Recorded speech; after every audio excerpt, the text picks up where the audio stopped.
piedad y a los deseos mundanos, vivamos en este siglo sobria, justa y piadosamente, aguardando la esperanza bienaventurada y la manifestación gloriosa de nuestro gran Dios y Salvador Jesucristo, quien se dio a sí mismo por nosotros para redimirnos de toda iniquidad y purificar para sí un pueblo propio, celoso de buenas obras. Dice: esto habla y exhorta, reprende con toda autoridad, nadie te menosprecie. Ahí donde estás sentado vamos a orar y vamos a cerrar los ojos. Tito 2, 11 al 15, y vamos a pedirle a Dios que nos diga, que nos hable y nos enseñe lo que necesitamos saber. Soberano Dios, te damos gracias en esta noche. Tú eres bueno y para siempre es tu misericordia. Y en esta noche te damos gracias por esta oportunidad que nos concedes. Bendícenos a través de tu palabra, yo te lo ruego, en el nombre poderoso y eterno de Jesús, para gloria de tu nombre santo. Y la iglesia dice amén. Bueno, quiero hacer hincapié en dos versículos de esta porción, que dice: la gracia de Dios se ha manifestado ¿para qué? Salvación. Es para eso se manifestó la gracia de Dios, ¿cierto? No para que cambiemos de religión, ni para pertenecer a un club social llamado iglesia, sino para salvación, ¿cierto? Pero dice: y nos enseña que, renunciando a toda impiedad, vivamos en este siglo sobria, justa y piadosamente. ¿Aguardando qué? No aguardamos un paraíso aquí, no aguardamos calles de oro, aunque hay predicadores aún de nuestra iglesia que dicen: vamos a caminar por calles de oro. ¿Sí o no? Y bueno, yo no estoy diciendo que en el cielo no haya oro. La Biblia dice que Dios es el dueño del oro y la plata. Pero nosotros, ¿para qué necesitamos pavimento en el cielo? Si allá no vamos a tener un cuerpo como este. Más bien esos son símbolos en la Biblia y figuras que, si nos da espacio el tiempo, si nos da buen tiempo, de pronto lo explicamos. Quiero decirles a ustedes una cosa muy importante. ¿Sabe por qué muchas personas que quieren buscar de Dios no reciben la revelación de Dios? Precisamente porque quieren vivir un pseudo cristianismo. Hay gente que quiere salir de allá de su religión habitual y tener una vida de paz, de tranquilidad como la nuestra, pero sin renunciar absolutamente al mundo. O sea, es un evangelio, perdóname el término, mediocre, un evangelio sin responsabilidad. Si desean, hermano, aquí se pueden hacer unos. Listo. Entonces, aquí hay una clave, hermanos. Dios se revela a las personas que de verdad lo quieren honrar. La clave para que usted y yo entendamos la Biblia es que nos decidamos de todo corazón a servir a Dios. La Biblia lo dice, Isaías 55. Dios le da semilla al que siembra y pan al que come. Y dijo Jesús, el Señor: al que tiene se le dará más, y al que no tiene, aún lo poco que tiene se le quitará, ¿cierto? Entonces, una de las claves, una de las bases fundamentales para que Dios se revele a una persona y para que la persona pueda entender el evangelio, es que esa persona renuncie incluso a sí mismo, a su ego. Porque una de las cosas que más nos duele sacar de nuestra vida es el ego, el orgullo, la soberbia, porque de por sí todos los seres humanos somos así. Nos gusta que nos reconozcan, que nos aplaudan, que nos eleven el ego. que nos alimenten el ego. Y esa es una clave. Por eso muchos cargan Biblia, van a centros religiosos, cantan muy bonito, predican en las calles, pero no saben quién es Jesús. Amén, amén. Amén. Y el último versículo dice: esto habla y exhorta. Y dice: reprende con toda autoridad. Nadie te menosprecie, pero ese reprende, recuerde que el miércoles hablábamos, es una palabra parecida a la que estudiamos el miércoles. Ese reprende no es gritar, no es abusar de los demás, sino predicar el evangelio con tres cosas: con autoridad, con veracidad y poder. O sea, seguro de lo que está haciendo. Le voy a poner una comparación. Este cable se puede sacar por aquí, Jason. Le voy a poner una comparación sencilla. Vean, si allá afuera se parara un señor ahorita con una caja de cartón y una culebra seca y unos frasquitos de agua, la gente se amontonaría. ¿Ha visto por allá en el centro? Y le hacen el corrillo, ¿sí o no? Y compran bolsas de agua y rompen la bolsita y hacen un círculo con el chorro de agua. Y dicen: píseme la rayita mojada. Y la gente con miedo, pero la gente le pisa la mojada. Ya le voy a poner a hablar a esa muñeca. Ya le voy a hacer saltar a esa serpiente. Y es una piel seca. Y ponen a todo el mundo a la expectativa. Y cuando la gente está esperando, recoge su chéchere y se va. Pero tuvo a todo el mundo ahí engañado.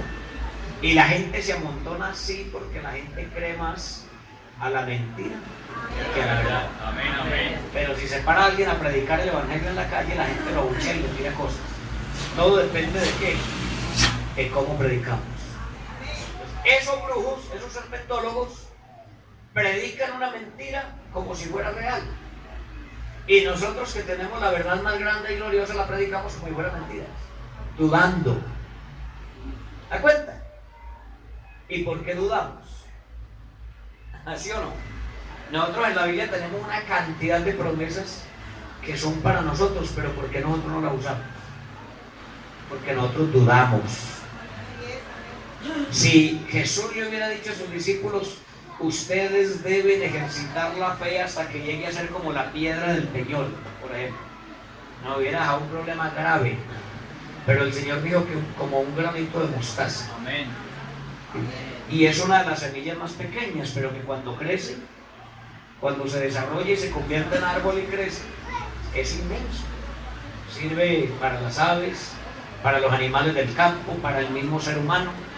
Entonces eso fue lo que el Señor dijo que haría nuestra fe diminuta como un grano de mostaza. Es imposible. Póngase a estudiar lo que es un árbol sicómoro. Lo que crece para arriba crece para abajo, y es como la palmera. Extiende sus raíces buscando la roca, y cuando encuentra la roca se adhiere a ella, ¿sí? La abraza, arránquelo. Pero el Señor dijo: si tuvierais fe como un grano de mostaza, le diríais a este sicómoro: desarráigate de aquí, siémbrate en el corazón del mar, y se hará. Pero nosotros oramos por el enfermo pensando: ¿será que sí es sano? Amén, amén. Vemos un endemoniado en el culto y nos queremos volar, salir a escondernos porque yo no me meto. Cuando el Señor dijo: en mi nombre echarán Amén, fuera. amén. No es opcional.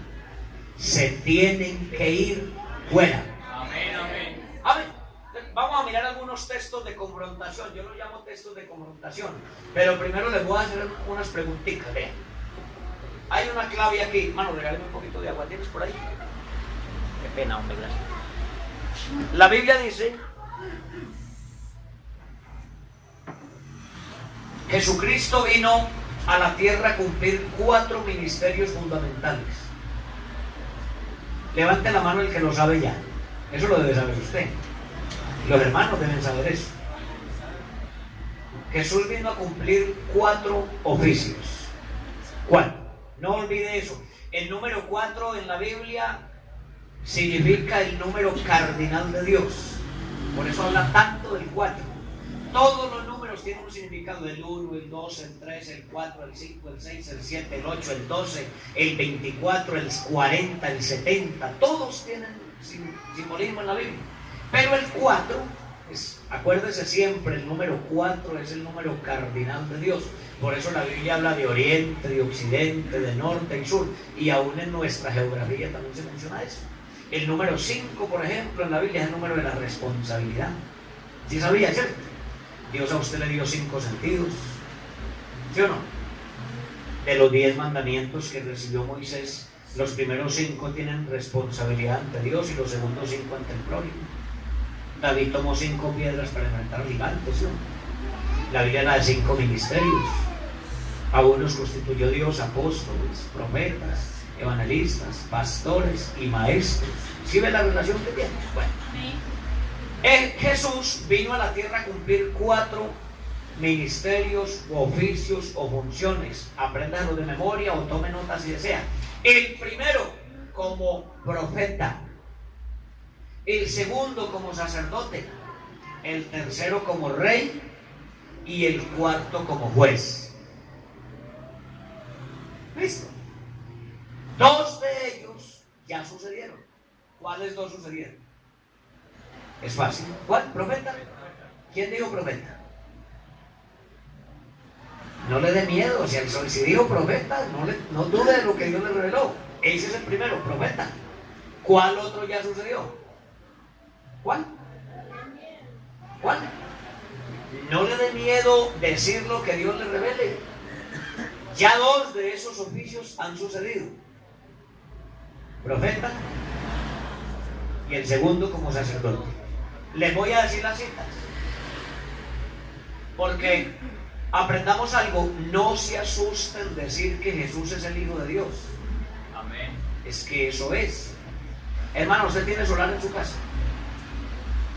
¿Quién tiene solar en su casa? ¿Tiene solar, cierto? ¿Tiene matas? ¿Tiene cebollas? Mal hecho, hermana, ¿cómo se buena la cebolla? Cuando usted siembra una mata de cebolla en una matera o en la huerta de su casa y le sale un colinito al lado, ¿cómo se llama el colino?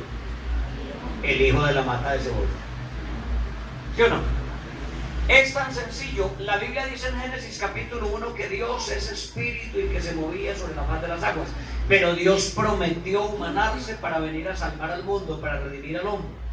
Entonces, por eso tampoco nos dé miedo decir que en Dios hay 3 manifestaciones. Dios se manifestó como Padre en la creación, según Génesis 1, como Hijo en la redención, según San Juan 1, y como Espíritu Santo en la glorificación, pero sin dejar de ser el mismo Dios. Amén, ¿Por amén. qué lo hizo? Porque Dios, para salvar al hombre, necesitaba una humanidad, necesitaba un cuerpo, y eso es lo que vamos a mirar. El Salmo 14, verso 2, dice: Jehová miró desde los cielos sobre los hijos de los hombres. ¿Para qué miró Dios? A ver si había uno justo, y no lo halló. ¿Sí o no? No lo halló. ¿Qué paralelo tiene ese versículo que es bien profético? Apocalipsis 5. Hay una figura allí. Ahorita más adelante lo miramos, ¿me recuerda, por favor? Está el paralelo del Salmo capítulo 14.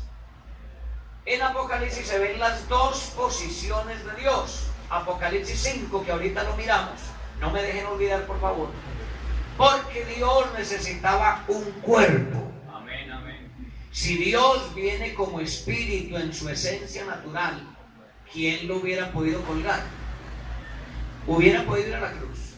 No, porque no tiene forma corpórea. Un espíritu no tiene carne, ni huesos, ni sangre. Él mismo lo manifestó. Entonces, Dios necesitaba un cuerpo humano. Y a ese cuerpo que nació de la bienaventurada Virgen María, eso es lo que la Biblia le llama el Hijo de Dios, porque a todo lo que nace se le llama hijo.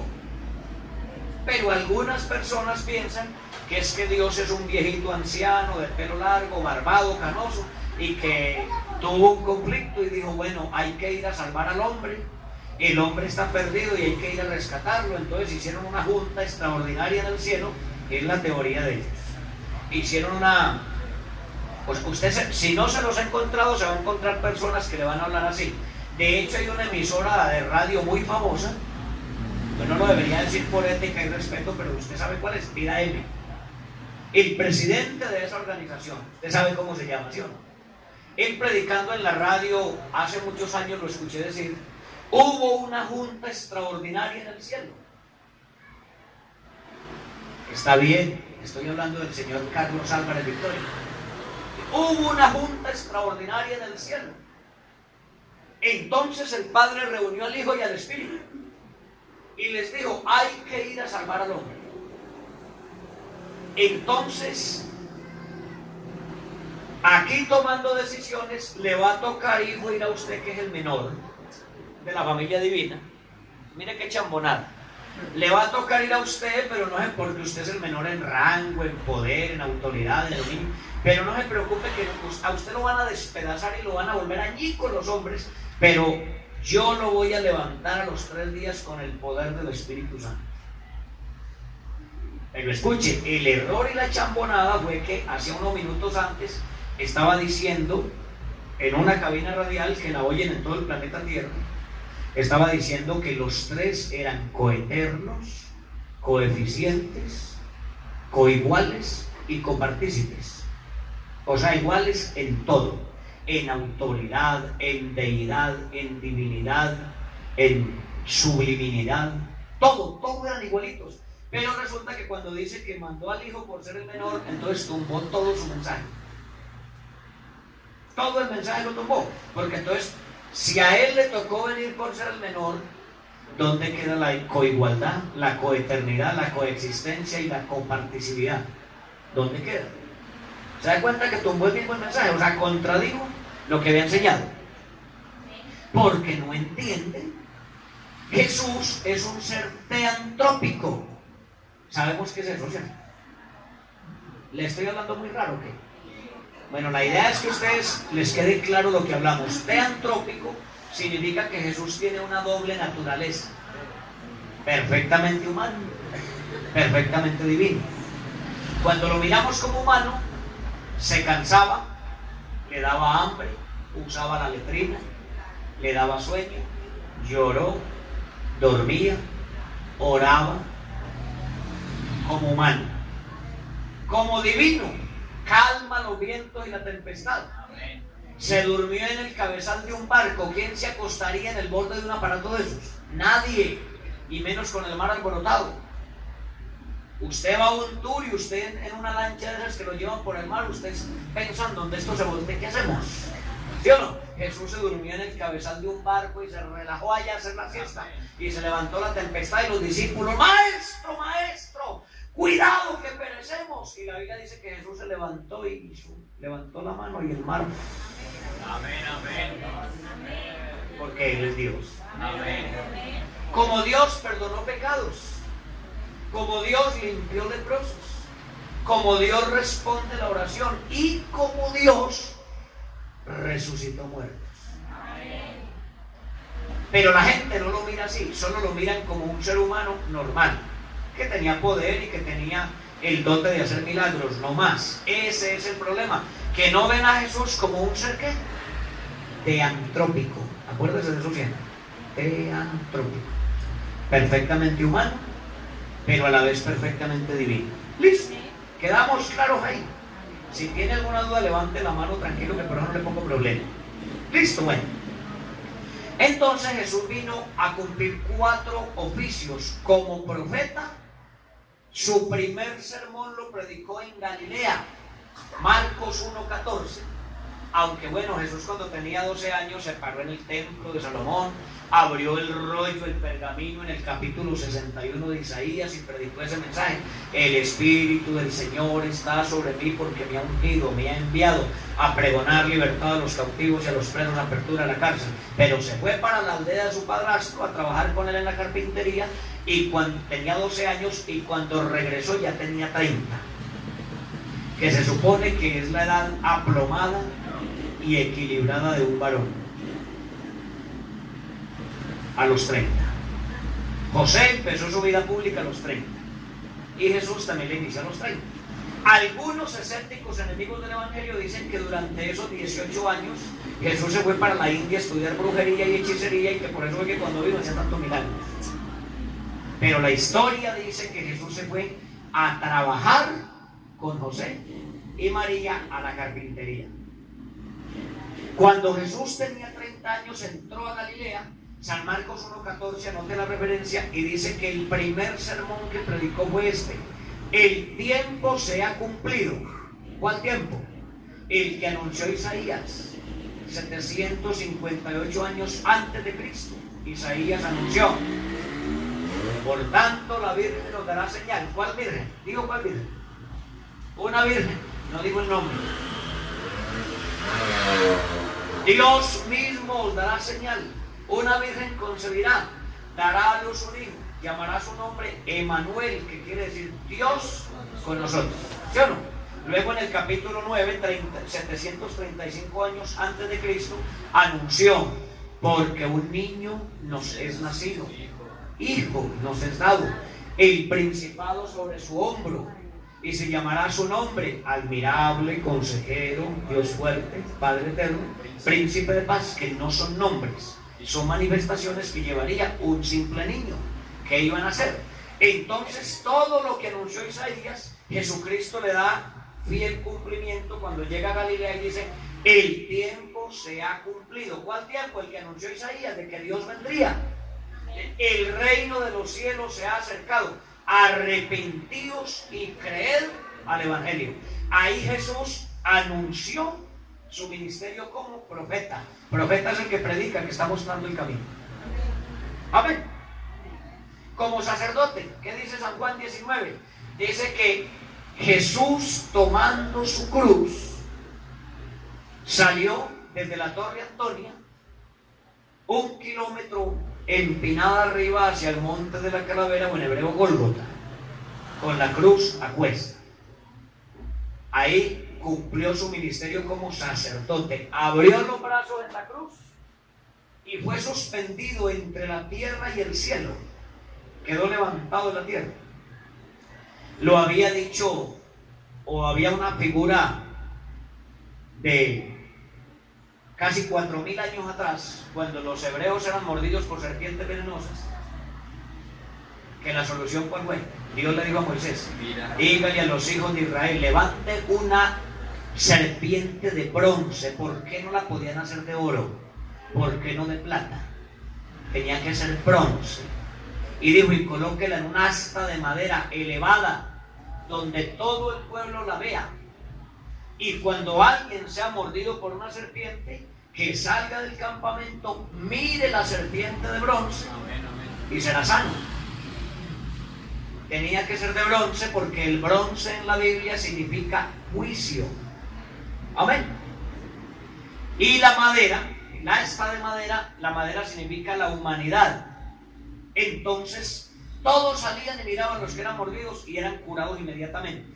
A Cristo, la Biblia dice: y mirarán a Él y serán salvos. Isaías dijo: mirad a mí y ser salvos todos los términos de la tierra, porque yo soy Dios y no hay más.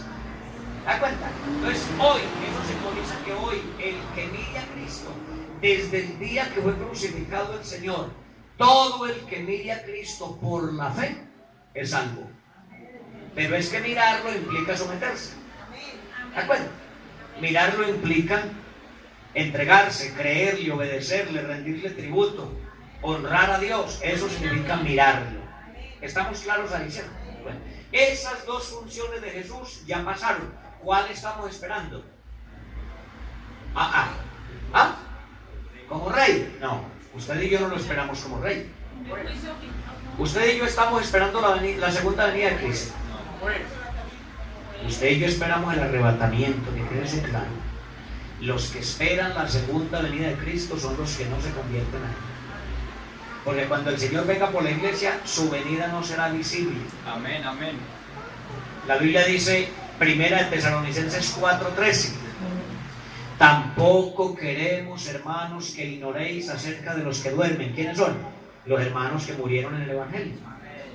No se entristezcan por ellos, para que no os entristezcáis como los otros que no tienen esperanza. ¿Quiénes son los que no tienen esperanza? Los que murieron sin Cristo. Así les canten misas con piano todos los días hasta caer en la ruina. No tienen esperanza. No tienen nada, ya no tienen esperanza. No hay nada que hacer. ¿Sí o no? Porque si creemos que Jesús murió y resucitó de los muertos, así traerá Dios con Jesús a los que durmieron en Él, a los hermanos que han muerto.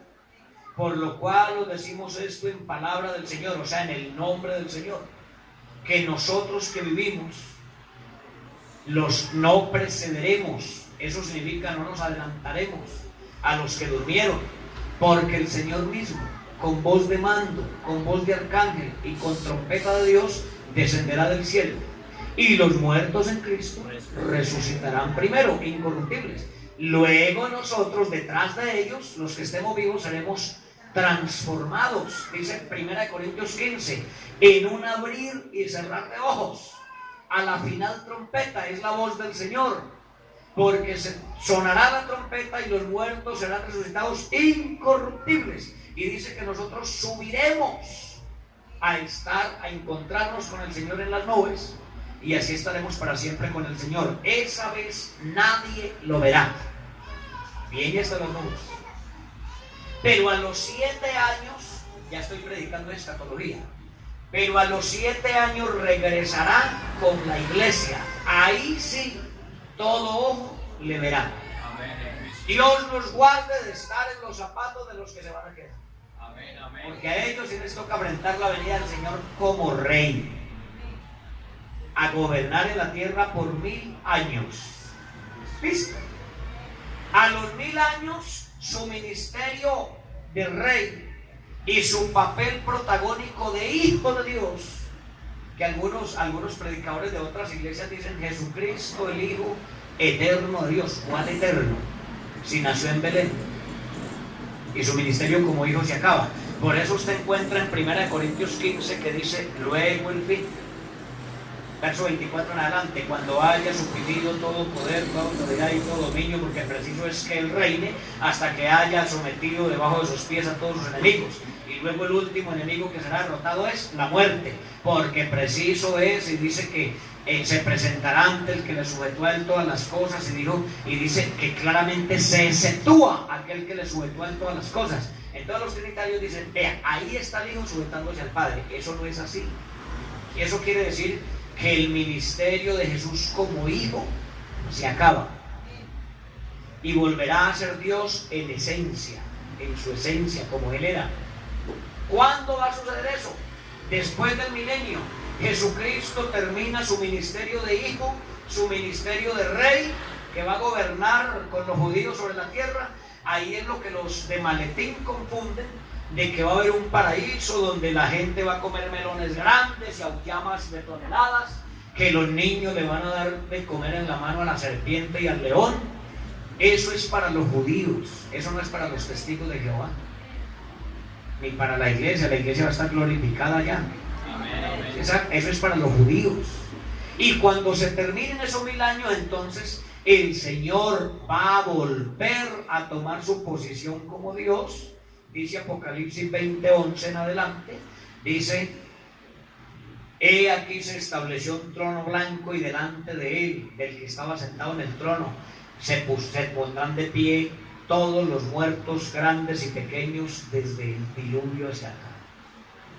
Estarán de pie ante Dios, y los libros serán abiertos. ¿Cuáles libros? Hay una cantidad de libros. El libro de las cosas ocultas, el libro de la idolatría, el libro de las mentiras, el libro de las jaiberías. Eso es hacer vano el don de Dios, como Judas, a conocer a Dios y apartarse. Eso es hacer jaiberías. El libro de las cosas ocultas de los hombres, el pecado que cometemos al escondido que nadie nos ve. Allá ese día van a salir en pantalla gigante. Amén. Y niéguese. Jesucristo dijo, yo no lo voy a juzgar, mi palabra los juzgará. Entonces la Biblia dice que la tierra y el mar huyeron y no se halló lugar para ellos. Eso significa que el ser humano no tendrá dónde esconderse. Y dice que serán juzgados según las obras, las cosas escritas en los libros. Y dice Juan, y otro libro será abierto, el cual es el libro de la vida. Amén. Y el que no se haya inscrito en el libro de la vida, lanzado al lago de fuego y azufre. Esa es la muerte segunda, ese es el juicio final. No, que es que esta tierra no se va a quemar, que Dios cómo va a quemar esto, dicen los de Maletín. Pero Pedro dice en su segunda carta, capítulo 3, que el cielo y la tierra que existe ahora están reservados por la palabra para el fuego en el día del juicio. Esa cortina azul que vemos allá se va a recoger como un pergamino, se va a enrollar y va a ser quemada. La tierra y las obras que en ella hay serán quemadas. Pero ¿qué dice Pedro? Nosotros esperamos cielos nuevos y tierra nueva, en los cuales mora la justicia de Dios. Listo. Vamos a hacer un recorderis para que no se nos olvide. ¿Cuáles son las 4 funciones de Jesús en la tierra? A ver, primera, profeta. 2, sacerdote, rey y juez. 4. Ya 2 pasaron. Se está esperando la tercera, ¿sí o no? Y la cuarta es la final. Nosotros solo tenemos que ver con la tercera. El arrebatamiento, y a los 7 años vuelve el Señor. Listo. Pero viene con la iglesia. ¿Dónde encontramos entonces en la Biblia? El tiempo se nos fue. ¿Dónde encontramos en la Biblia la primera profecía de que Dios se manifestaría en carne? Vamos a mirar a los textos. ¿Quién me la dice? ¿Cuál es la primera figura de que Dios se manifestaría en carne? Díganlo sin miedo, disparen. No, muy atrás.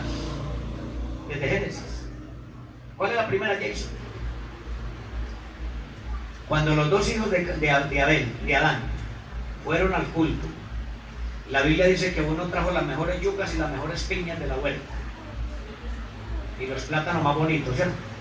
Pero no los trajo pero el otro dice que trajo de los primogénitos de las ovejas una oveja gorda, bonita, y ese animal que se sacrificó ahí ya apuntaba a que iba a haber un sacrificio de sangre por el pecado de los seres humanos. Esa es la primera. Pero hay otra más grande. ¿Dónde la encontramos? Tome nota, Génesis 22, versículos 7 y 8. Ahí está la profecía más grande de las Escrituras. ¿Cuál fue la historia? Dios le prometió a Abraham que iba a tener un hijo. Resulta que Abraham ya era un viejito. Su esposa también era una viejita y de ñapa era estéril. No fecundaba, ni tenía la costumbre de las mujeres. Entonces, ¿cómo iba a ser para dar a luz, para quedar en grave, ¿sí o no? Pero Dios visitó a Abraham. Sara corrió a hacerle por allá una atención, y mientras ellos dos hablaban en la tienda, Dios le dijo a Abraham: de cierto te digo que Sara, tu mujer, arrullará. Y Sara escuchó por allá, era como que preparando las empanadas y las hojuelas y escuchando lo que hablaban ellos dos allá, y cuando Dios dijo: Sara dará a luz, ella soltó la risa. ¿Cómo le ocurre?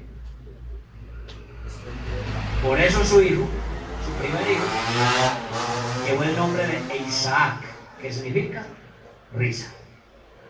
Pero se cumplió.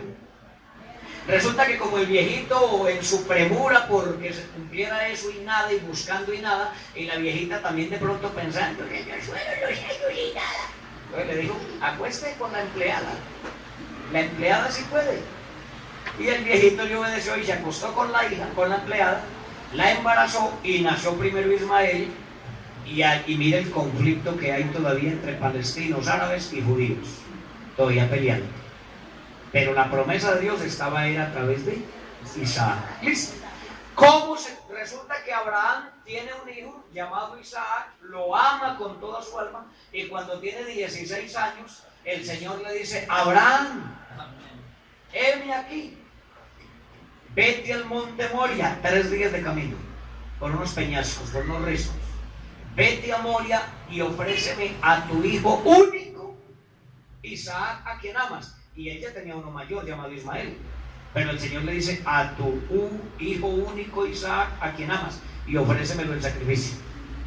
Entonces la Biblia dice que Abraham ensilló el asno, convidó unos siervos, se fueron, y cuando iban llegando a Moria les dijo a los siervos: quedaos aquí vosotros, yo y el muchacho iremos hasta allá, adoraremos y volveremos a vosotros.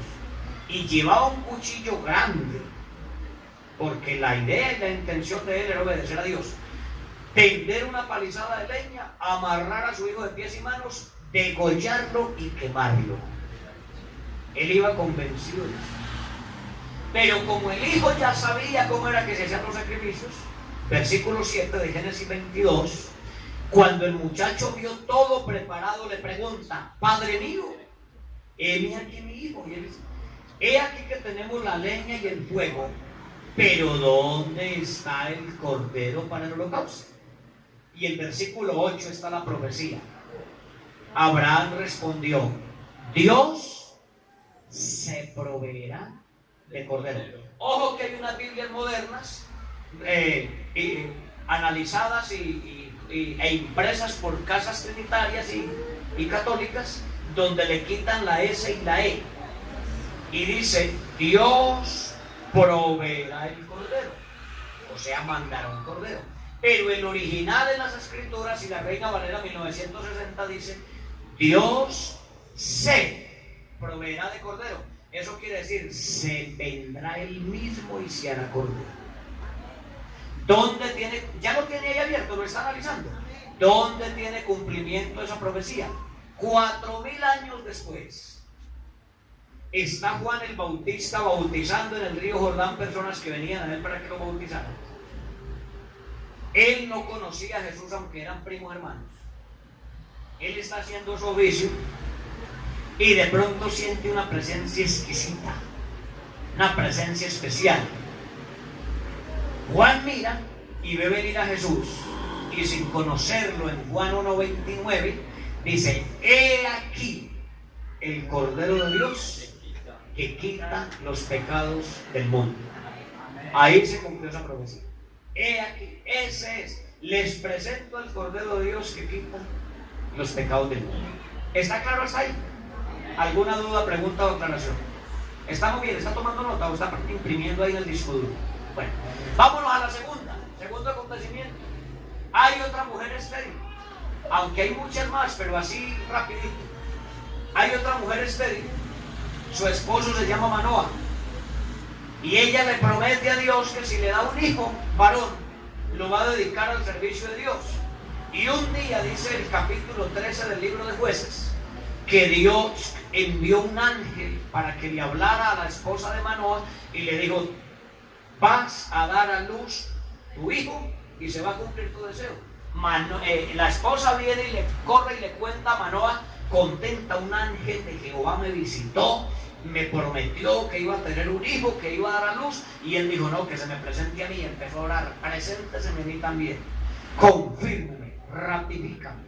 Y a partir del versículo 15 de Jueces 13 dice la Biblia que el ángel de Jehová, cuando la Biblia dice el ángel de Jehová, se refiere al mismo Cristo, se le presentó a Manoa y le ratificó lo que le había dicho a su mujer. Entonces Manoa dice: deténgase un instante que le voy a preparar una cena, una bienvenida. Y el ángel le dijo: no me brinde nada porque no le acepto nada, solo vine a cumplir su deseo. Y él dice: declárame pues tu nombre. Entonces el ángel le dice: ¿para qué preguntas por mi nombre? Si mi nombre es admirable. Recuerde que el ángel de Jehová es el mismo Jesús. Y el título de admirable, según Isaías 9:6, es para Jesús, el niño que había de nacer. ¿Se acuerdan? Vamos a mirar otros versículos. Isaías, ¿les gusta Isaías? Ese es el que más bonito habla de esto. Gloria a Dios. Isaías 33. Bueno, ya hemos repetido mucho el 7 y el 9. Vámonos al capítulo 33. Estamos ahí. 33:21. Dice la Biblia: porque ciertamente allí será Jehová para con nosotros fuerte, lugar de ríos y arroyos muy anchos, por el cual no andará galera de remos, ni por él pasará gran nave o nave poderosa. Mire el versículo 22 lo que dice: porque Jehová es nuestro juez, Jehová es nuestro legislador. ¿Qué es un legislador? El que pone y quita leyes. Jehová es nuestro rey. Y dice: él mismo nos salvará. ¿De acuerdo? dice que va a mandar a alguien. Jehová es nuestro juez, Jehová es nuestro legislador, Jehová es nuestro rey, Él mismo vendrá y os salvará. Voltea la hojita, capítulo 35, versículo 4. Estamos ahí. Decídalos de corazón apocado. ¿Qué es apocado? Triste, porque no tenían esperanza. Esforzaos, no temáis. He aquí que vuestro Dios, ese Dios está escrito con mayúscula o con minúscula. Ojo, porque cuando uno lee la Biblia dice Dios con mayúscula, se refiere al Dios de los cielos. Amén, amén. Cuando se refiere a un ídolo, a un terafín, no dije serafín, terafín es un demonio, un ídolo. O sea, lo está presentando con D minúscula. Pero aquí dice el versículo: Dios mismo, decídelo de corazón apocado, esforzado, no temáis. He aquí que vuestro Dios viene con retribución, con pago. Y dice con mayúscula: Dios mismo vendrá y os salvará. Amén. Cuando eso pase, dice Isaías, verso 5, entonces los ojos de los ciegos serán abiertos, los oídos de los sordos se abrirán, entonces el cojo saltará como el ciervo y cantará la lengua del mudo, porque aguas serán cavadas en el desierto y torrentes en la soledad. ¿Dónde comenzaron a suceder esos acontecimientos? ¿Y cuándo? Cuando vino Jesús. Los ciegos recibían la vista, el sordo se le destapaba y se le abría la parte auditiva, el cojo era sanado y saltaba, el leproso era limpiado, el muerto era resucitado cuando Jesús se presentó. Isaías había dicho: cuando Él venga, los ojos de los ciegos se abrirán. Yo creo que una señal más grande que esa, ¿cierto? Oiga, gracias a Dios por la doctrina que tenemos, ¿no? Uno se siente feliz de lo que tiene esta noche. Pero entonces vamos a ir más adelante porque hay muchos textos más. Por ejemplo, el apóstol Pablo dice, 1 Timoteo 3:16, indiscutiblemente quiere decir no hay nada que alegar. Grande es el misterio de la piedad, de la gracia de Dios. No dice de la Trinidad, de la piedad, con D mayúscula. Dios fue manifestado en carne. ¿Dónde? En Belén. Vamos a detenernos un momentico, ¿les parece? Hay 5 cosas ahí. Dios fue manifestado en carne. ¿Dónde? En Belén. Si usted nota y se remonta a la historia del nacimiento en Belén, la noche que Jesús nació, que de hecho no nació en diciembre nació con un niño llamado Tabús, hijo de Semiramis, una reina pagana, quien se dejó embarazar de su propio hijo que se llamaba Nimrod. Sabemos eso, ¿cierto? Bueno, entonces Jesús nació en un establo por allá maloliente y la Biblia dice que vinieron 3 magos o 3 astrólogos.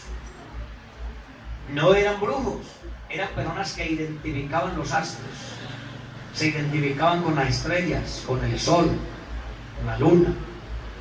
Esos 3 representantes del pueblo gentil llegaron a la ciudad y preguntaron: ¿dónde está el rey de los judíos que os ha nacido hoy? Porque su estrella hemos visto y venimos a adorarle. Cuando llegaron al establo, no se postraron delante de María, no se postraron delante de José como nos enseñaron en la otra religión. Se postraron ante un niño que había acabado de nacer hace unas horas. Y esos 3 reyes le trajeron 3 regalos. ¿Qué fue lo que trajeron? Mire que usted armó el pesebre algún día y ni siquiera sabía qué era eso. Uno de esos reyes le trajo oro, el otro le trajo incienso y el otro le trajo mirra. Con el oro le quiso decir, cuando una persona se posesionaba como rey de una nación, el regalo que le llevaban era una mochila de oro. Entonces ese rey viene y le entrega una mochila de oro y le quiere decir: niño, tú que acabas de nacer, eres el rey del universo. Amén. Con el oro. Viene el otro y le entrega incienso. Con eso le quiere decir, niño, tú que acabas de nacer, eres el rey del universo, pero también eres el sumo pontífice de la iglesia. Incienso. Pero viene el otro y le dice, niño, tú que acabas de nacer, que eres el rey del universo y que eres el sumo sacerdote, también habrás de morir por los pecados del pueblo. Y le dan mirra. La mirra era un perfume que llevaban a las personas con enfermedades terminales que estaban a punto de irse. Lo coronaron como rey, como sumo sacerdote, pero también lo ungieron para morir desde el nacimiento. ¿De acuerdo? Muchas veces hicimos el pesebre y no sabíamos lo que significaba eso porque la religión nos tenía así vendados. ¿De acuerdo?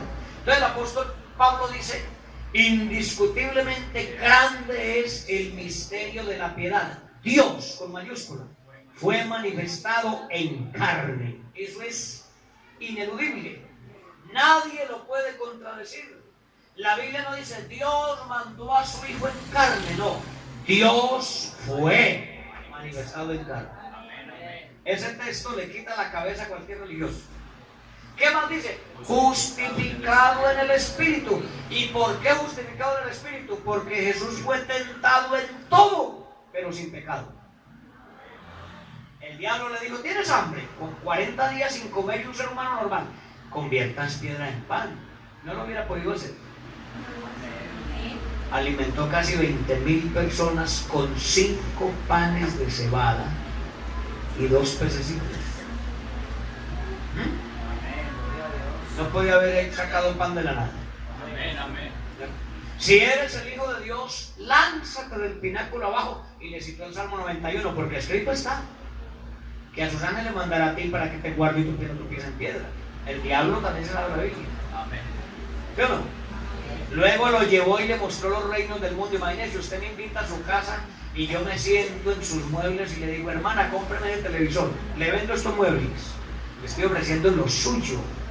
El diablo le ofreció al Señor lo que es del Señor, pero el Señor no le refutó nada al diablo cuando le dijo, todo esto me pertenece y la gloria de ellos a mí me ha sido entregada. ¿Es verdad o es mentira?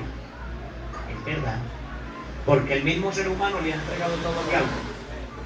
Se han entregado los hogares, la independencia, la vida espiritual, todo.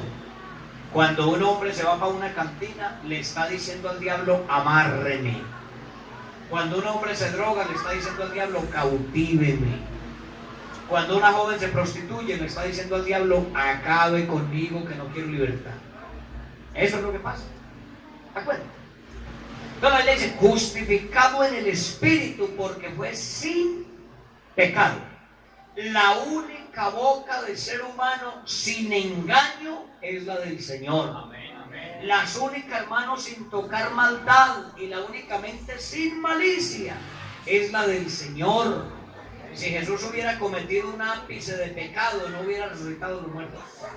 Él hubiera tragado la muerte y hubiéramos quedado nosotros en esperanza. ¿Sí o no? Manifestado en carne, justificado en el Espíritu, visto de los ángeles. ¿Cuándo? En varias ocasiones. En el monte de la transfiguración. Cada rato los ángeles se querían venir cuando ellos lo querían apedrear. Allá en el huerto de Getsemaní, cuando lo fueron a capturar, Jesús dijo, guarde la espada, Pedro, porque si quisiera defenderme pediría 12 legiones de ángeles, 24,000 ángeles que hubiera quedado en la tierra. Cuando murió en la cruz, la Biblia dice que el universo se oscureció. ¿Usted se imagina los ángeles arriba con ganas de lanzarse al abismo a defender al Señor de los demonios que lo rodearon allá? Porque la Biblia dice que los rodearon toros fuertes. Hay un salmo que lo dice, se refiere a los romanos fuertes, bien entrenados, que lo golpeaban, le tapaban los ojos con una mano y le estrellaban el muñecazo en la cara y le decían, profetiza, ¿quién te golpeó? Desde que los ángeles no deseaban bajar, pero tenían que quedarse quietos. Visto de los ángeles, predicado a los gentiles, a nosotros, creído en el mundo, porque aunque los seres humanos sean escépticos y digan que no creen, tienen que reconocer que Jesús es el único que en 3 años y medio partió la historia en 2. Amén, amén. Tienen que reconocer la ciencia. que el único que transforma la vida de cualquier ser humano, esté en el estado que esté, es Jesucristo el Señor. Amén. Y dice, y recibido arriba en gloria. ¿Estamos? ¿Alguna pregunta? Hagan preguntas porque si no le puedo hacer yo. ¿Sí o no?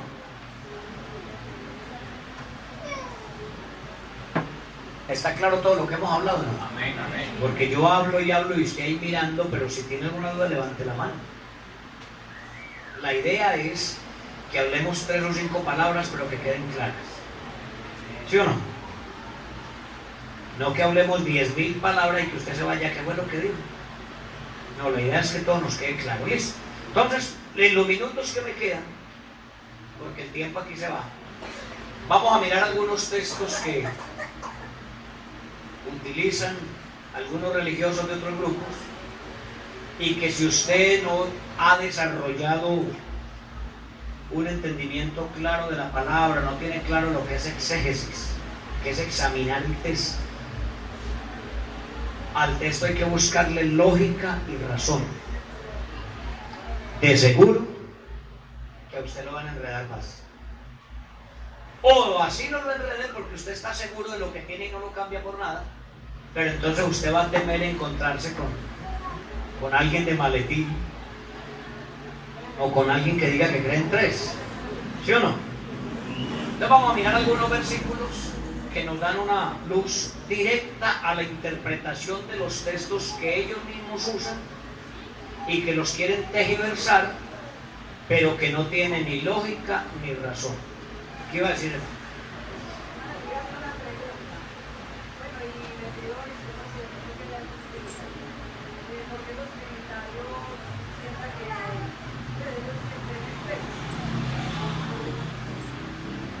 Sí.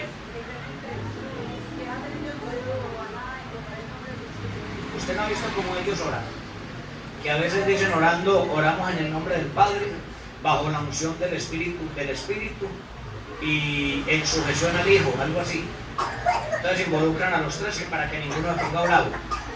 Pero la Biblia dice, y todo lo que hagáis, de palabra o de hecho, hacedlo en el nombre de Jesús. Amén. ¿Qué? Eso es un enredo, vean. Cuando uno dice que Dios son 3 personas distintas y un solo Dios verdadero, entonces estamos hablando de 4. Primer error. Segundo error, Dios no es persona. Como Dios no es persona. Decir que Dios es una persona es un error garrafal. Ahora, decir que el Espíritu Santo es persona también es un error. El Espíritu no tiene forma corpórea, ¿sí o no? No tiene forma corpórea. Entonces, por eso la Biblia nos presenta a Jesús como el Dios manifestado en carne. ¿Qué dice 1 Corintios 5, 19, segunda?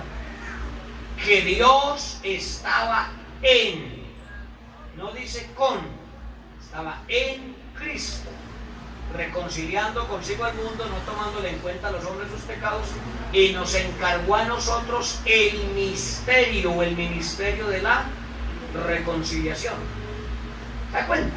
Entonces, vamos a analizar algunos textos que ellos cogen y los interpretan de manera inadecuada. Ahorita les decía, por ejemplo, que Apocalipsis 5, ahorita lo leemos, vamos para allá. Vamos a mirar el primer versículo, Hebreos 5, 7 creo que es. Vamos a ver.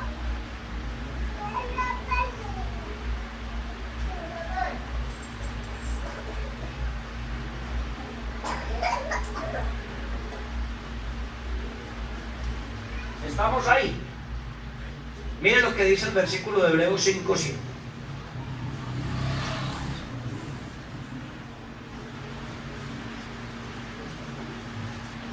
Ya voy a responder esta pregunta, ¿listo? ¿Tiene la Biblia abierta en Hebreos 5, 7? ¿Hasta qué hora nos podemos quedar hoy? Hebreos 5, 7, listos. Mi Biblia dice, tengo una versión moderna, y mi Biblia dice, y Cristo en los días de su carne, ofreciendo ruegos y súplicas con gran clamor y lágrimas, al que lo podía librar de la muerte, fue oído a causa de su temor reverente. Verso 8, y aunque era hijo, por lo que padeció aprendió la obediencia, y habiendo sido perfeccionado vino a ser autor de eterna salvación para todos los que le obedecen, y fue declarado por Dios sumo sacerdote según el orden de Melquisedec. ¿Cuál es el orden de Melquisedec? ¿Cuál es el orden de Melquisedec? Rey para siempre, sin genealogía, sin principio y sin fin. Algo que es transitorio se le puede decir para siempre. ¿Cierto que no? Entonces Jesús es sacerdote según el orden de Melquisedec.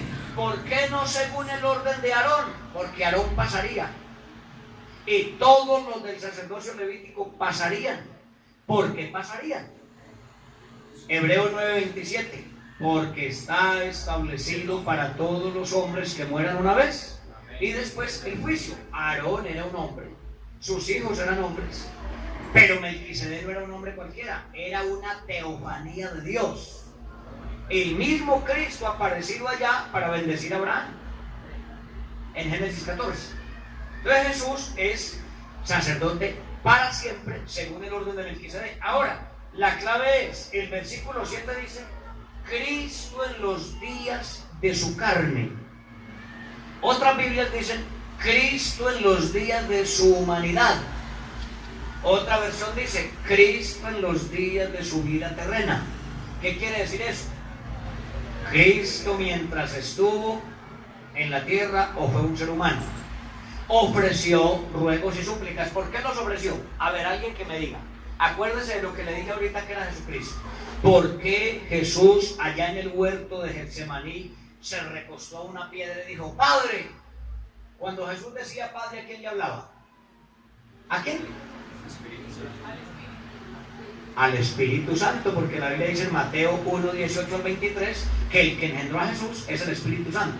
Entonces cuando Jesús levantaba, Padre, Padre, te alabo, Padre, Señor del cielo y la tierra, ¿a quién está hablando? Al Espíritu Santo.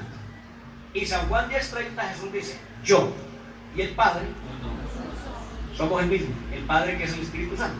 Entonces resulta que Jesús sabía en su humanidad que lo que le iba a tocar a afrontar era terrible, y en su humanidad obviamente sintió dolor, sintió angustia y sintió miedo, porque él sabía que lo que le venía era terrible. De hecho, debido a la elevada carga de estrés y de preocupación que tenía, Jesús sufrió un ataque de hematidrosis. ¿Sabemos qué es eso, cierto? Hematidrosis es una enfermedad que debido a la exaltación y al inmenso o a la inmensa presión que ejerce el músculo bombeador del corazón, entonces empieza a bombear sangre demasiado fuerte y muy rápido y hace que se exploten las células nerviosas, se revienten y haya derramamiento de sangre a través de los poros. Cuando a alguien le pasa eso aquí en América, le dicen, llévelo a la clínica rápido que hay que intervenirlo, se le bajaron las plaquetas. Pero el nombre científico de la enfermedad es hematidrosis. A Jesús le dio eso. ¿Por qué le dio eso? Debido al elevado estado de estrés, de preocupación y de exaltación que tenía. Tanto así que dijo, si es posible, pasa de mí esta copa. Amén, amén. Pero cuando algunos dicen, y hay trinitarios que se atreven a decir, que cuando Jesús dijo, pasa de mí esta copa, le quiso decir, Señor, no vaya a permitir que me maten. Jesús no estaba hablando de eso. Jesús estaba pidiendo que lo fortaleciera y le hiciera pasar ese momento angustioso. Porque luego dice, que no sea mi voluntad. Yo de aquí no me voy a ir. Y es tan así que Jesús debería estar muerto en ese instante. A una persona común le pasa eso y ¡pum!, se desploma. Pero Jesús vio la turba de sacerdotes y soldados que venían con espada, antorchas y palos, y se adelantó como el padre del hijo pródigo. Se adelantó al huerto y le dijo, ¿a quién buscáis? No debería estar de pie, pero Jesús se adelantó y le dijo, ¿a quién buscáis? A Jesús el Cristo. Yo soy. ¡Pum!, de espaldas. Con solo decirle yo soy. Hay gente que no resiste el yo soy. ¿Se dan cuenta? No lo resiste sino la iglesia. ¿Por qué se fueron de espaldas? O que hay iglesias donde la gente la tocan así, perdón hermano, y que se van de espaldas. Eso no es de Dios. Amén, Eso es amén. una payasada, eso es una burla. Porque todos los que se han encontrado con Jesús caen de frente y de rodillas adorándolo. Amén, amén. Desde el principio hasta el fin, siempre ha sido así. Todo el que tiene un encuentro con Jesús dobla la cara al piso. Pero los que se van de espaldas son los enemigos. O con eso. ¿Sí o no? No tienen que tener discernimiento. Así hablen bonito y así digan que eso no es de Dios. Y hay fundamento bíblico para respaldar eso. Nunca se vio en la historia de los antepasados alguien que se haya encontrado con Jesús y que se haya ido de espaldas. O que empiece a echar babasas. ¿Quién dijo? Saulo como era y ¡pum! Abajo. Todos, Abraham, abajo, de cabezas, con la cara en el piso. Jeremías, Ezequías, todos al piso, con la cara en el piso. Los endemoniados, aún los endemoniados, los ciegos, los leprosos, rostro en tierra. ¿No dice así la Biblia? Rostro en tierra. De espaldas se van los enemigos de Dios. Hay que ponerle cuidado a eso. ¿Se da cuenta? Bendito el nombre del Señor Jesús. Entonces la Biblia dice, Cristo en los días de su carne, Cristo en los días de su humanidad. Entonces, ¿qué entendemos? En su tiempo, como humano. Listo. Amén. Vamos a mirar otro versículo, ahora sí Apocalipsis 5. Porque el tiempo corre. Apocalipsis 5. Vamos a analizar el texto.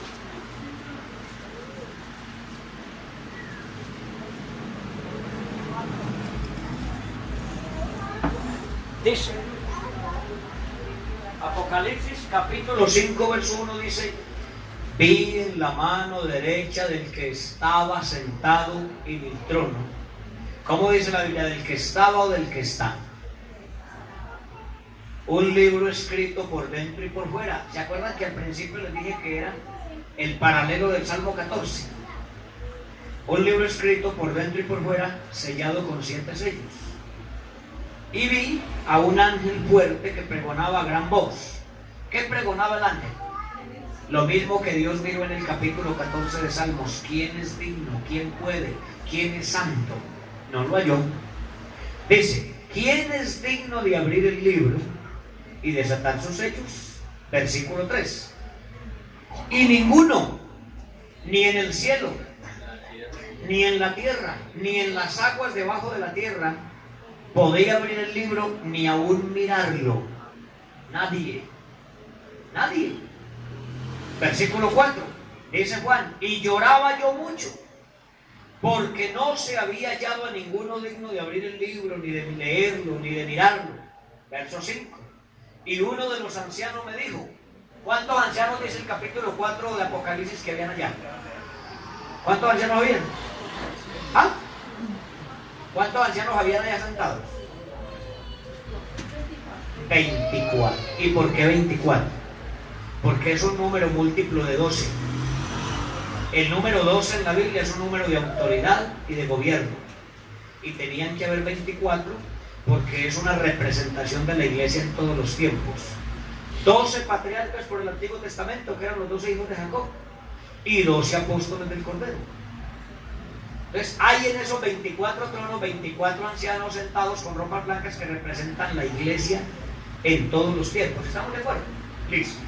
Dice que uno de los ancianos, dice el verso 5, me dijo, ese es el mensaje que tiene que predicar la iglesia hoy. Amén. Uno de los ancianos me dijo, no llores, Juancito. Eso se lo estoy añadiendo yo. He aquí que el león de la tribu de Judá ha vencido para abrir el libro y desatar sus 7 sellos. Ojo a esto. Cuando el anciano le dice a Juan, no llores, Juan, he aquí, y le está haciendo una presentación. Cuando yo digo, he aquí al hermano, he aquí a Jason, le estoy haciendo una presentación. He aquí el león de la tribu de Judá. ¿Quién es ese? Jesús. Ha vencido y es el único digno de desatar su sello. ¿Se acuerda que esta semana empezamos con el tema? Toda potestad me es dada en el cielo. Él es el león. Pero resulta que cuando Juan mira al león, lo que ve es un cordero. Y dice que lo ve inmolado. Inmolado quiere decir torturado.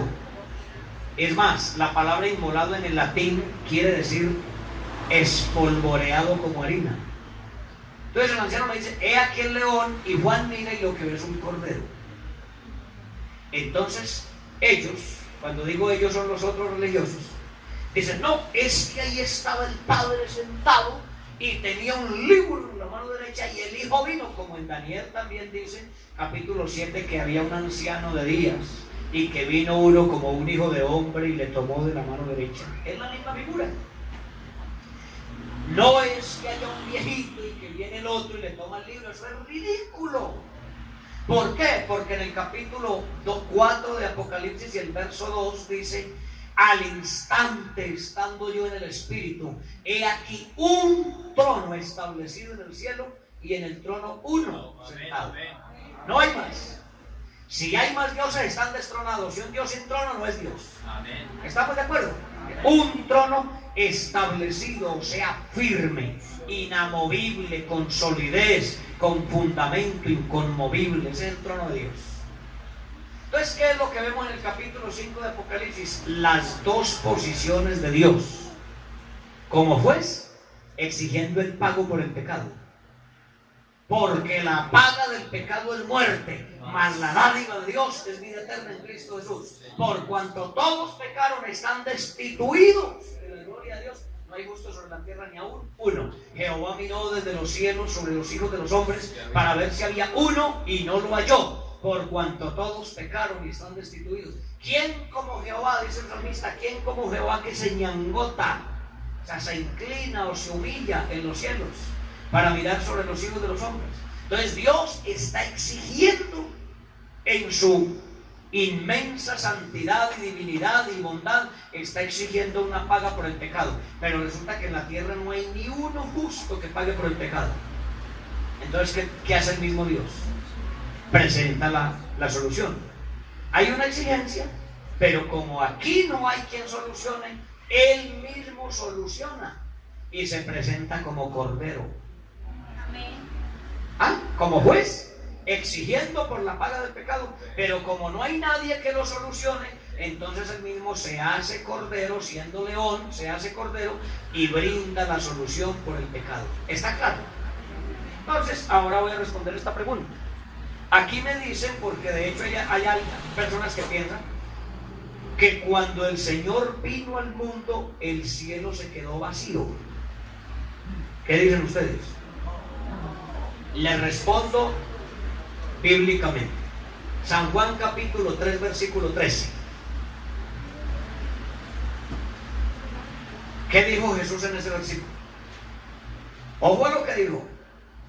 Nadie subió al cielo, sino el que descendió del cielo. El Hijo del Hombre que está. ¿Cómo así? No estaba aquí. ¿Y por qué dijo está? Porque su presencia lo llena todo. El cielo no se quedó solo. Él es omnipresente, que está en todas partes. El cielo no se quedó solo. Su espíritu gobierna sobre los cielos y sobre la tierra. Hay textos que hay que analizar con. La Biblia es un libro de detalles. San Juan capítulo 14, por ejemplo.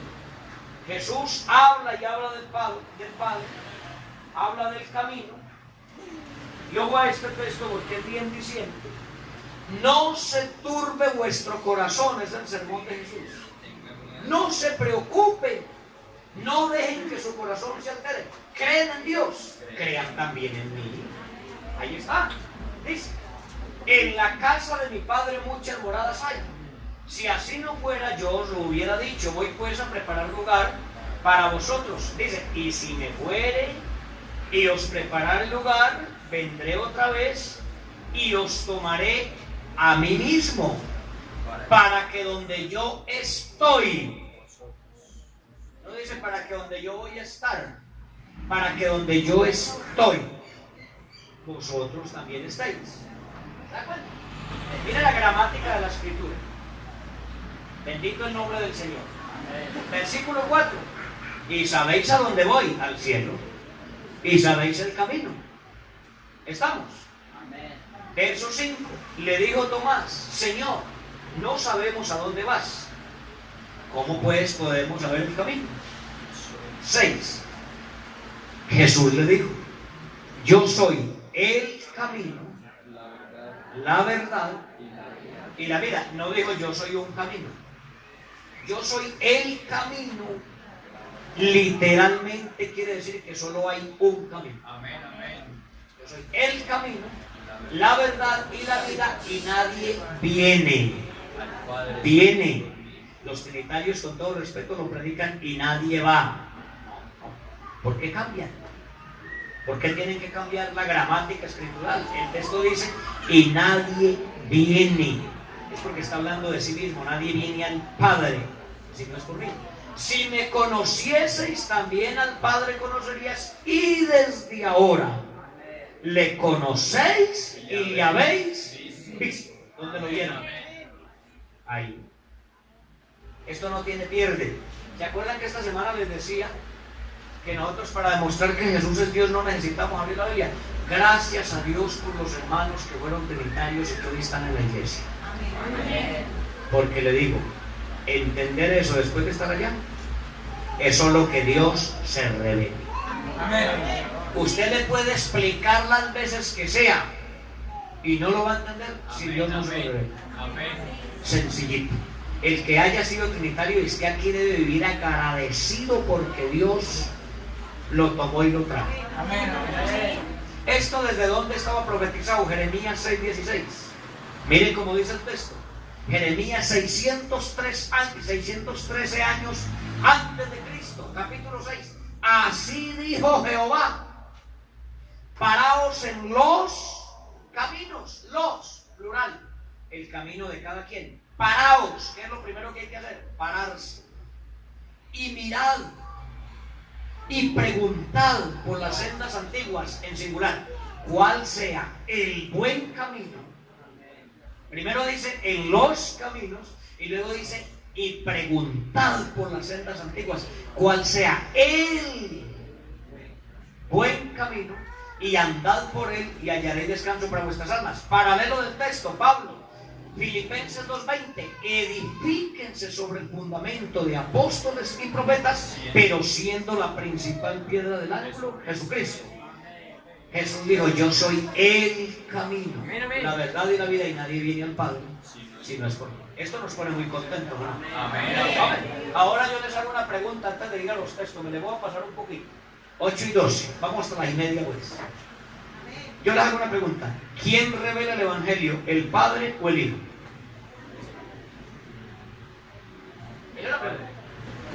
Porque ahí hay una confrontación. ¿Quién revela el Evangelio, el Padre o el Hijo?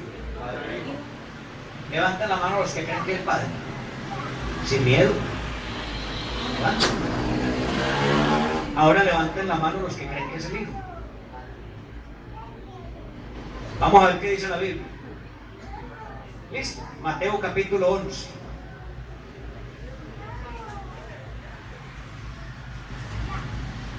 Aquí redondeamos la idea que traemos.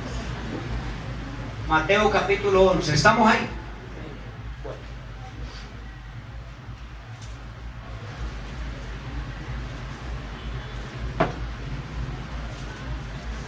Vean lo que dice el verso 25. Ojo que aquí habló Jesús. 11:25 de Mateo. En aquel tiempo, respondiendo Jesús, dijo: esta es una oración que hizo Jesús, y a las oraciones de Jesús hay que ponerles máximo cuidado. ¿Listo?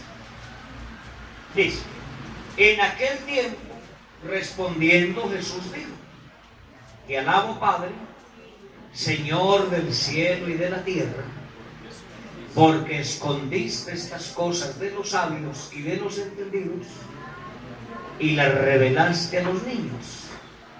¿Quién reveló? El Padre. Verso 26. Sí, Padre, porque así te agradó.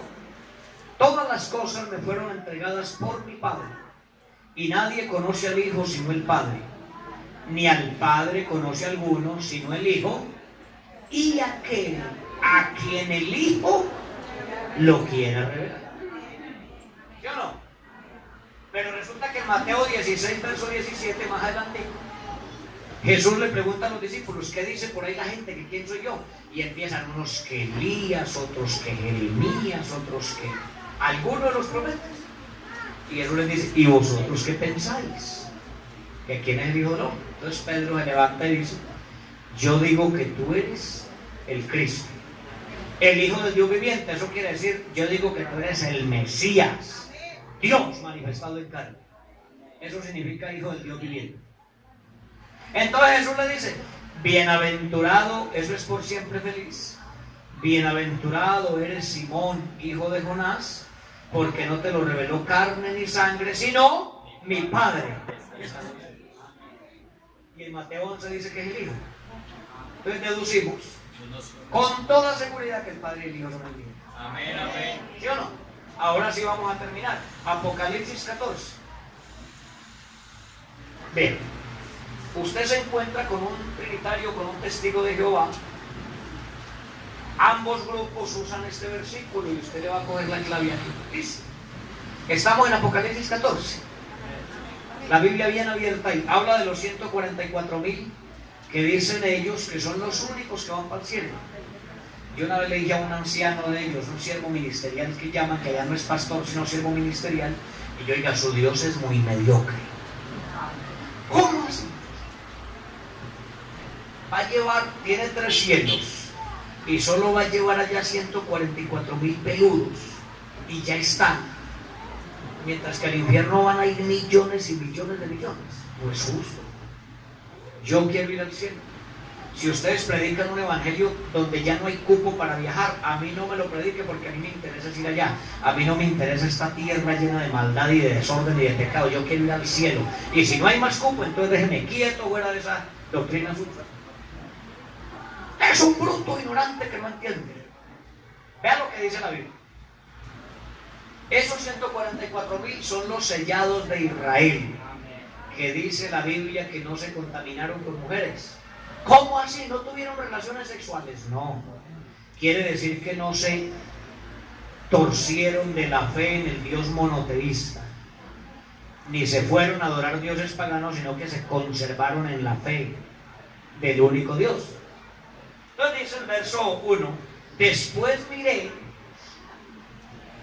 lo está analizando, y he aquí el Cordero, es Jesús, estaba en pie sobre el monte de Sión, y con él 144,000 que tenían el nombre de él y el de su padre escrito en la frente.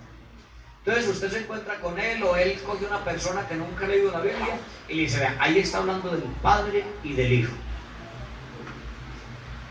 Miré, y aquí 144,000 que tenían el nombre de él y el de su padre.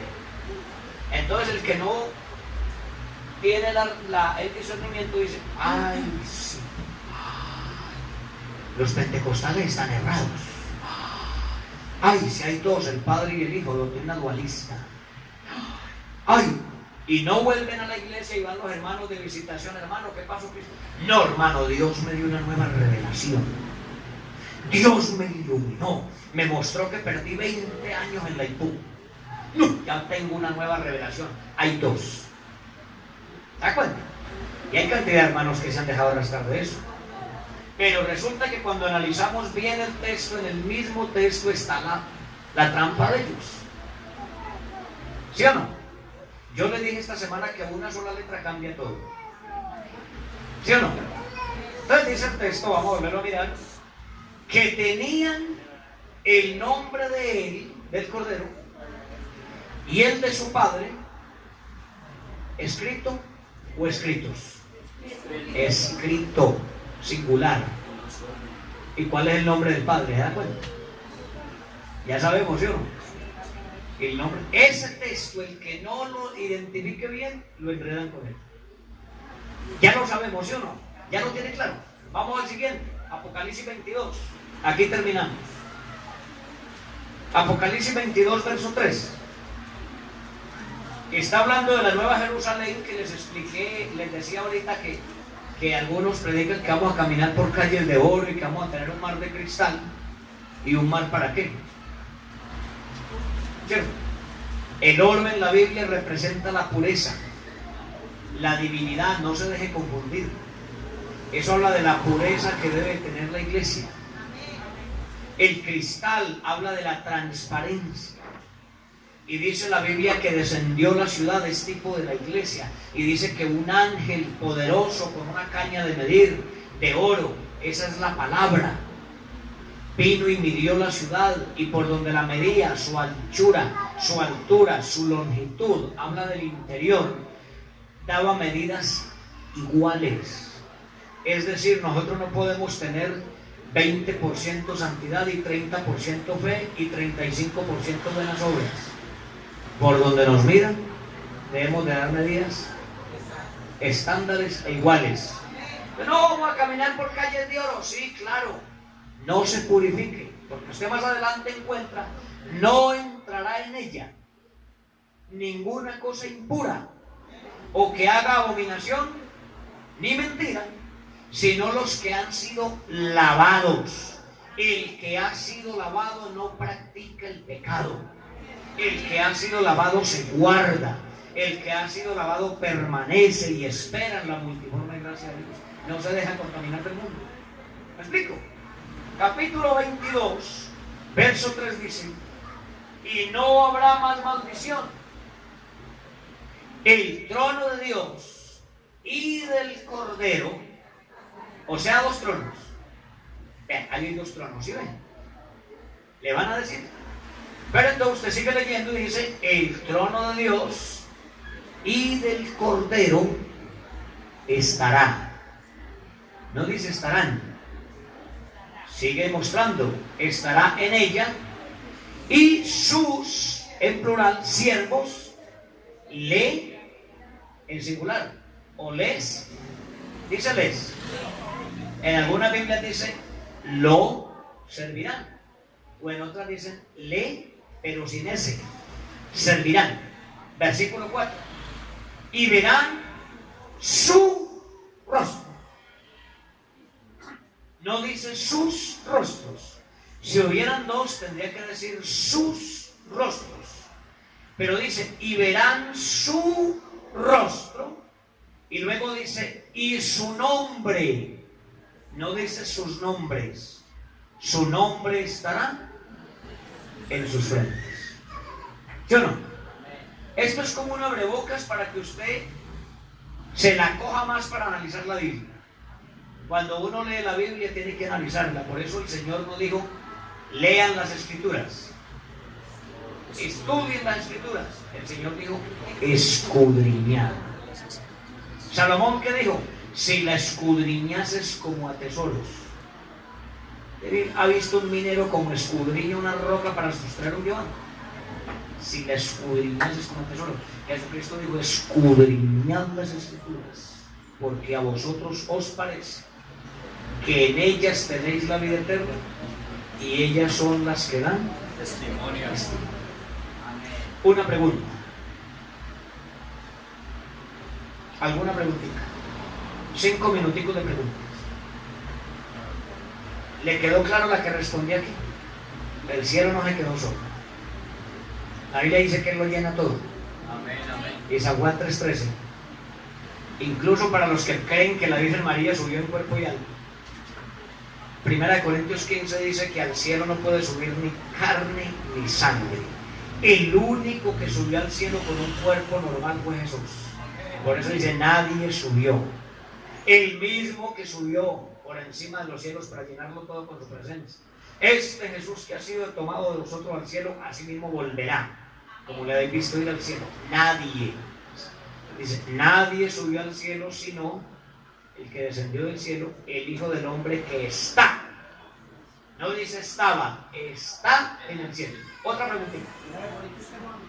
1 Corintios 15, 51 en adelante. ¿Sí, hermano?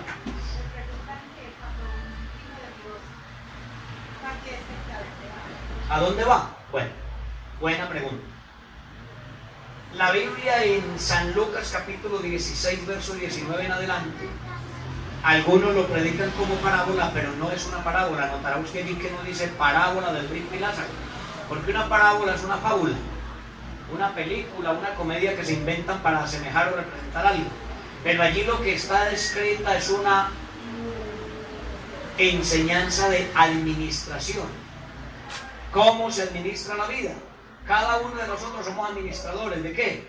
De la multiforme gracia de Dios. La Biblia dice, en el versículo 19, había un rico que se vestía de púrpura y lino fino y hacía cada día banquete con esplendidez. Lucas 16, 19. Perdón. Batió, hermano. Cuando la Biblia dice que se vestía de púrpura y lino fino, eran telas y trajes que solo usaban los reyes. Quiere decir que ese hombre estaba en una posición económica elevada, económicamente muy elevada. Y dice que hacía todos los días banquete con esplendidez, llenaba su casa de comensales. Dice luego, había también un mendigo llamado Lázaro, que estaba echado a la puerta de aquel lleno de llagas. Dice, y ansiaba saciarse de las migajas que caían de la mesa del rico, o sea, que le dieran una sobra para llenar, para satisfacer su apetito, pero nadie le daba. Y mientras estaba en esa condición, dice que los perros venían y le lamían las llagas. Su condición era paupérrima, pero había una diferencia grande entre los dos. Aquel que estaba dentro del palacio, su Dios era su plata. Este que estaba ahí llaguiendo y con necesidades físicas, tenía una esperanza gloriosa. El verso 22 dice, aconteció un día que murió el mendigo y fue llevado por los ángeles al seno de Abraham. ¿Qué traduce la palabra seno? Protección. Usted coge un bebé y ¿a dónde se lo lleva? A protegerlo, al seno. Esa es la promesa de Dios para Abraham y sus hijos. En ti serán benditas todas las familias de la tierra. Seno de Abraham, lugar de descanso, como el paraíso. Entonces dice el versículo 22, aconteció un día que murió el mendigo y fue llevado por los ángeles al seno de Abraham. El mismo texto contiene, y murió también el rico y fue sepultado. ¿Qué se nota de diferencia entre las dos muertes? Así como se lo dije, se lo repito. Aconteció un día que murió el mendigo y fue llevado por los ángeles al seno de Abraham, y murió también el rico y fue sepultado. ¿Qué diferencia hay entre las dos muertes? Los dos se murieron, pero ¿cuál es la diferencia? ¿Quién me la dice? Pero algo especial. Al mendigo hubo un cortejo de ángeles que se lo llevó. Al rico le tocó coger el túnel solo. Usted analiza el verso 23 y dice, y en el Hades, busquen el significado de la palabra Hades, y es lugar de tormento. No es el purgatorio, porque no existe. Si yo le digo cuántas veces he leído la Biblia, usted no me cree, y no la he encontrado. Y tengo Biblias católicas y no existe la palabra purgatorio. Eso lo inventaron los romanos en el año 1606 después de Cristo, para quitarle la platica a la gente. Es la verdad. Purgatorio no existe. La Biblia habla de cielo e infierno, no más. Entonces dice el verso 23, del rico, y en el Hades alzó sus ojos estando en tormentos. No estaba en una isla paradisíaca tomando whisky, estaba en tormentos. Y cuando la Biblia dice alzó sus ojos, denota que estaba en una condición baja y le tocó mirar.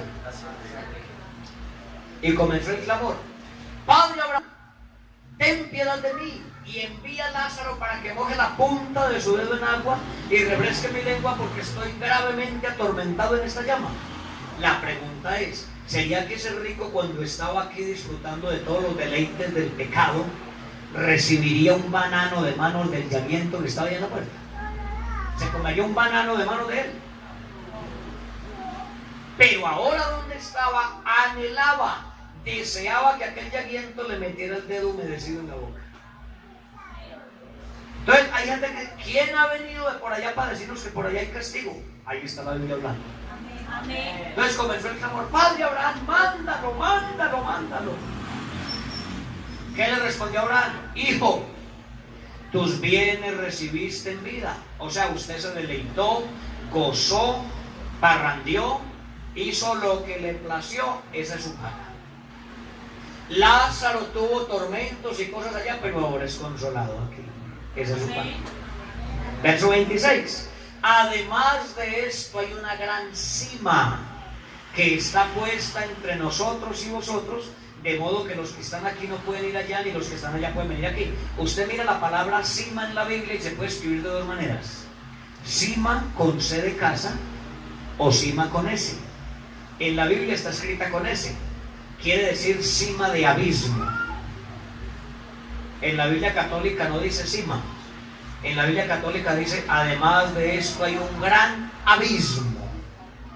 Cuando la palabra abismo, cima, se escribe con C de casa, quiere decir cima de montaña. Pero en la Biblia está con S. Quiere decir que hay un abismo. Entonces Abraham le responde, hay una gran cima que está entre ustedes y nosotros. Los que están allá no pueden venir aquí, y los que están aquí pueden venir.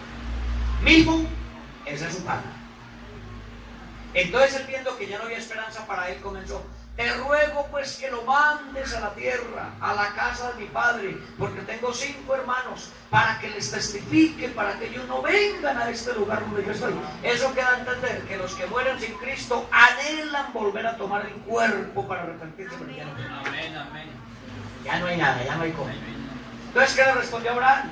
No, mijo, allá tienen a Moisés y a los profetas. Allá tienen a Jason, allá tienen a Jonathan, allá tienen al hermano Gonzalo, allá tienen a todos los que predican. Escúchenlos, que los escuchen a ellos. Pero como él sabía que su familia era dura de corazón, más duros que hierbo de pata igual a él, entonces digo, no, a ellos no les creen, a ellos no los oyen, pero si alguien va de entre los muertos, a ese lo oyen. Entonces Abraham le respondió, no, mijo, si no le creen a Moisés y a los profetas, tampoco se persuadirán, aunque alguien se levante de los muertos. Pero esa petición tuvo respuesta. No se levantó Jesús de los muertos. Y vino y dijo, muerte, yo soy tu muerte. Vayan y prediquen, que los comisiono. Y la gente cree. La gente sabe que Jesús resucitó de los muertos. Y la gente se le predica, la resurrección de Cristo le trae vida eterna a usted. Pero la gente, es mejor parrandear, es mejor el reggaetón, es mejor el licor, es mejor consumir, es mejor mujerear, es mejor hacer de todo. Comamos y bebamos, que mañana moriremos. Amén, así es. Que conste que predico. Entonces, para redondear la idea, ¿a quién me preguntó? Los que mueren en Cristo van a un lugar de paz, de descanso, de luz. Y dice la Biblia, me apuntaron en la Biblia, dice, descansan de sus trabajos, pero sus obras con ellos siguen. ¿Qué quiere decir? Que el hermano que se muera hoy, ya mañana no tiene que preocuparse por ir a trabajar, ni por pagar servicios públicos, ni por pagar impuesto predial, ni por mercar el domingo. Ya nada de esto le importa. Ya su pena aquí terminó, su carrera terminó. Dice la Biblia, descansa de sus trabajos, pero sus obras, lo que hizo aquí, sigue con él allá. Pero el que muere sin el Señor, ¿qué dice? También tengo respuesta. Eclesiastés capítulo 9, versículo 4. Aún hay esperanza para todo aquel que está entre los vivos, porque mejor es perro vivo que león muerto. Porque los que viven saben que han de morir, pero los muertos ya no tienen esperanza. ¿Listo? Quiero orar por alguien esta noche. ¿Por qué no estamos en pie? Yo quiero orar por una visita. ¿Cuántas visitas hay aquí esta noche? Levanten la mano las visitas. Yo quiero orar por ustedes. ¿Me colaboran ustedes? Vamos a correr a esas sillas y yo voy a invitar aquí a los amigos. No les voy a pedir que se arrodillen, les voy a pedir que vengan aquí de pie. Y vamos a orar. Gracias, hermano. Vamos a orar. Voy a orar por una visita que quieran esta noche. Que reconozca que necesita tener un encuentro con el Señor.